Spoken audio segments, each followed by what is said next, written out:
Welcome back to another 5x5 video where I share 5 pros, 5 cons about a camera. Today we're talking about the Sony a6400. I thought about setting up a hook to get you to watch the rest of this video, but you can tell by my energy and excitement that this is worth sticking around for. So let's go.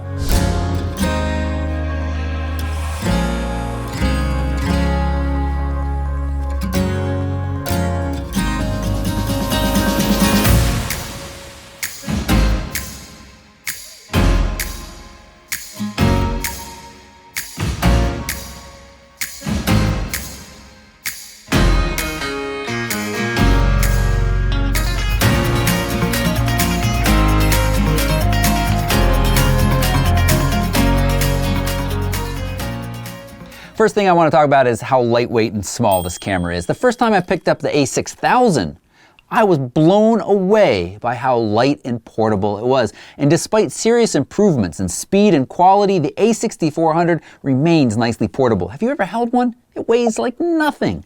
Even after you add the 18-135, sure, it gets a little bit larger, but it is still well below the size of many DSLRs. And you know what?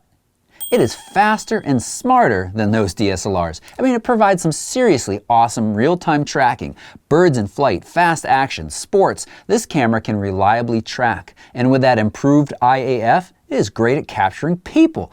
Look, I cannot stress how nice reliable IAF is. You can stop worrying about where your focus point is, whether or not it's on the eye, and you can just start looking at the overall composition.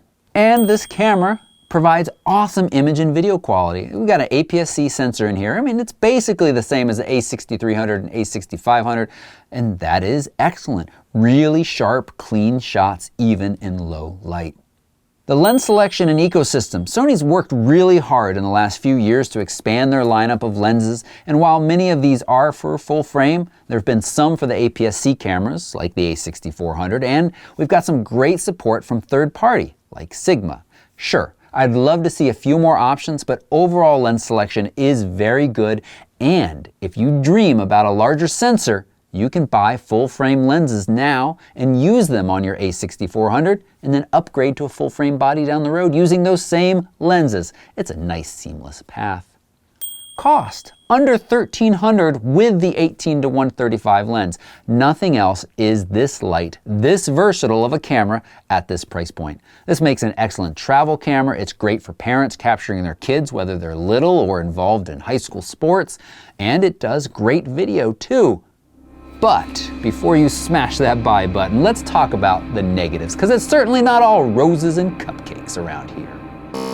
First up is that EVF. You know, it's not terrible, but after spending some time looking through the Fuji X-T3 viewfinder and other higher end cameras, well, it could be better. And then there's this control scheme. I heaped the praise on this small, lightweight body, but know that that does come at a cost. You've got a cramped control scheme here on the back, and this whole rear dial, it does multiple functions, and this happens to me. I'm changing one setting, and with a little accidental pressure, you're suddenly changing something else. That is really frustrating, especially when working in manual mode. And, well, honestly, this camera is just not as friendly in manual mode as I would like, and it's going to take you some time to get used to it.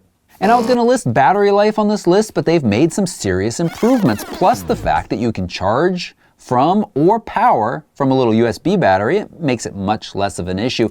And so instead, I'm going to talk about this flip-up screen. I mean, thank you, Sony, for finally giving us a flip-up screen that's good for vlogging and selfies. But if this is really for the vlogging crowd, why do you got to make it so difficult to use with a microphone? Sure, you could use a microphone relocation tool from SmallRig. That just sounds really wrong. But that's just not an elegant solution. And this is a small issue, literally. The SD card access here next to the battery. It never pops out far enough for me to get my fat fingers on. I dislike that I have to open the battery door to begin with. It stinks. So let's move on. And finally, we don't have a stabilized sensor. No sensor stabilization in here. Now the a6500 has IBIS, but the a6400 does not. If you plan to create video with non-stabilized lenses, well, the a6500 might be a better choice for you. It's not a huge deal, especially at this price point, but it is something I want you to be aware of. Overall, I remain impressed with what Sony offers and think the a6400 is a great value. But I'd love to know your thoughts, and I'd love to know what lens or lenses you'd love to see offered specifically for the Sony APS-C cameras.